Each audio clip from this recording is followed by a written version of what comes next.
A few weeks ago, not too long, I was touting how important the Ghana card was, the identification system that we've put in place in Ghana. And I even said that this, for me, at this stage of our development, I'll prefer this to 1,000 interchange. You can imagine the furore this caused. Is this man, Wabodamana, what is he talking about? What is the Ghana card? What is system? How could it be so much more valuable? I'll just give you a few reasons. And it wasn't said, cavalierly. There was thinking to that statement, and I wanted people to think about it. For the first time in our history as a country, we have a unique identity system, which is biometric. So we can uniquely identify every individual, whether they are alive or dead, right? We can uniquely identify every individual. So immediately, if you can uniquely identify each individual, the case of ghost names on our public sector payroll will become a thing of the past. Immediately, once we do it, and I'm working with controller here, we're doing a lot of good work on the controller payroll database and cleaning it up. If you look at what has happened recently, National Service Scheme, we found 14,000 ghost workers, saved annually 114 million Ghana cedis to the public exchequer, from 14,000, just from one institution, National Service, 14,000 ghost workers, because we look for unique identity. Just a couple of days ago, SNIT reported finding 27,000 ghost pensioners. 27,000 ghost pensioners. And they were being paid 327 million Ghana cedis a year. Two institutions, you add a yearly savings that these discoveries have made, just in two institutions, 441 million Ghana cedis.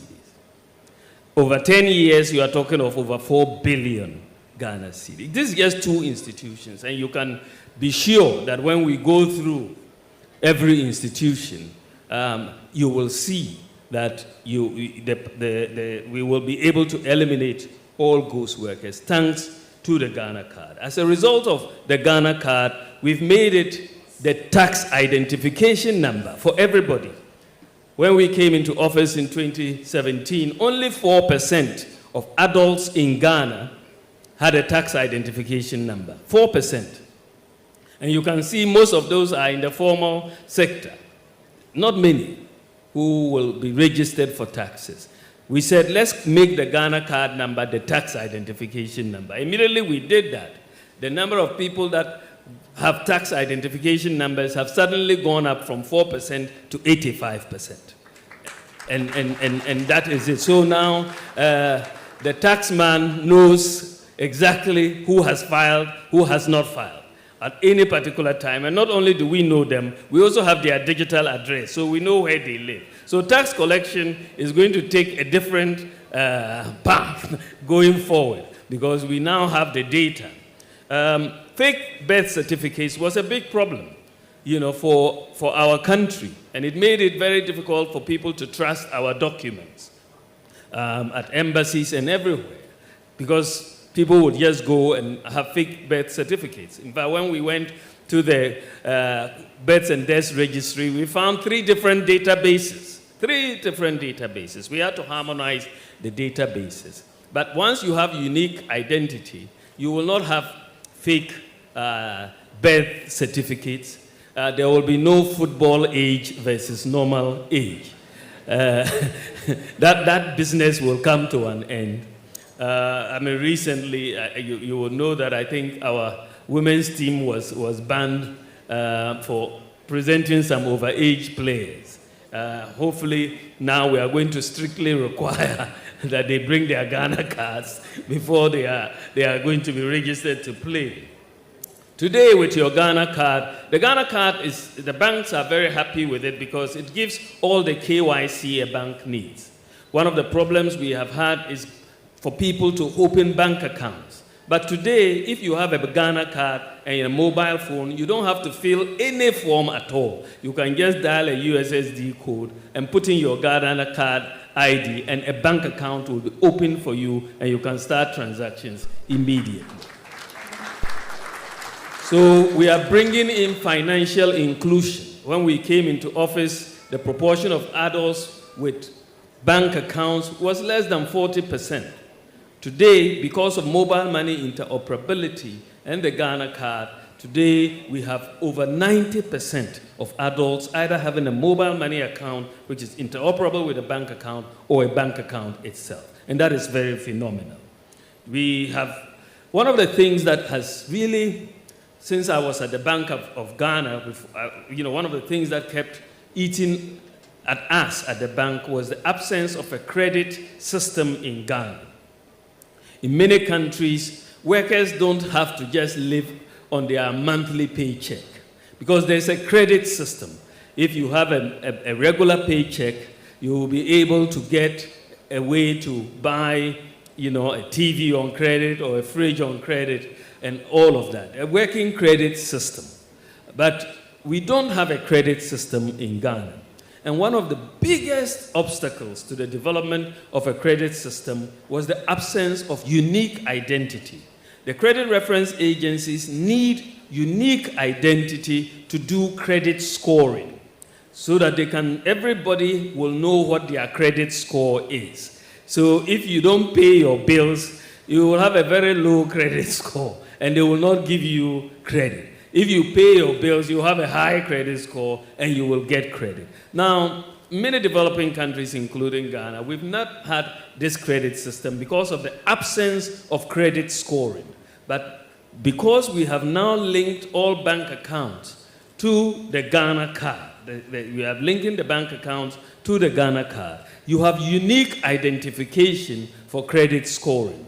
Yesterday, I had a meeting with the credit reference agencies and ECG, as well as Ghana Water, because we want to make sure those who don't pay their bills on time, it will affect your credit.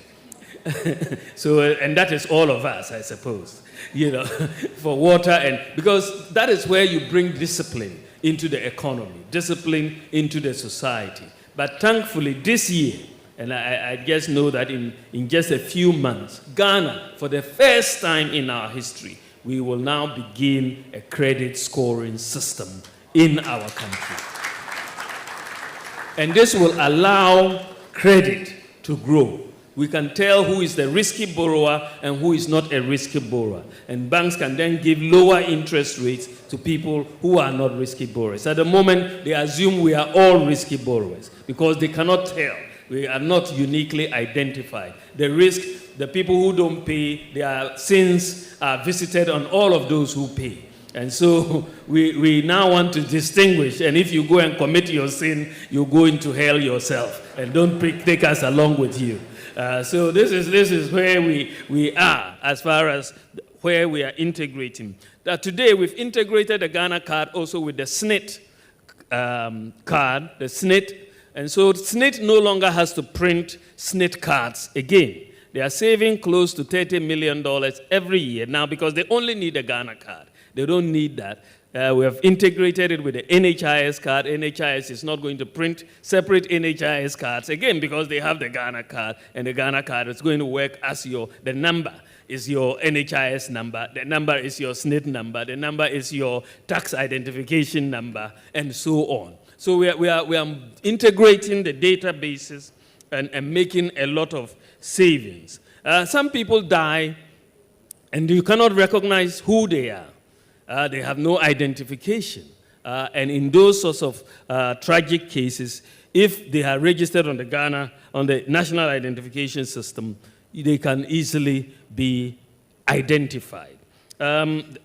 Today, because of the unique identification, we've been able to introduce a no-guarantor student loan policy, right? Because before you needed to bring guarantors, because you didn't know whether you would find this student or not once they started working. And people, the workers who were on SNIT, some of them have paid a heavy price for guaranteeing for students who have run away. But now we can identify everybody uniquely, and we are going to start this from birth, because we are linking Ghana Health Service, births and deaths, as with the NIA now. And we hope by the end of this year, we are hoping that system would have been completed. And when a child is born, that is when we issue the national ID number, and they take it through school till death. And that is how we transform this economy. We also have done something that many, many countries have not done with the Ghana card. We engaged ICAO, the International Civil Association organization, the headquarters in Canada, on how to make the Ghana card a travel document. This has generated a lot of controversy because people cannot really think and see how this card can be a travel document. Well, at least we have two halves. Either you travel out or you travel in. We have gone through ICAO certification for the Ghana card, and it has met all the requirements. In fact, it is more advanced than all the passports that we are carrying, much more advanced. So the Ghana card has gone through ICAO certification, and you can use it to travel into Ghana. We've informed all the airports in the world, all the airlines, that if somebody loses their passport whilst they are abroad, for example, and they need to travel to Ghana, once the plane is coming to Ghana, they present their Ghana card, they will be allowed to board and come to Ghana. And that is already a system that is working. So if you go to Kotoka now at immigration, there's a line for Ghana card holders. And it is working. And even though people, very soon you will see that our problems with voter registration will disappear.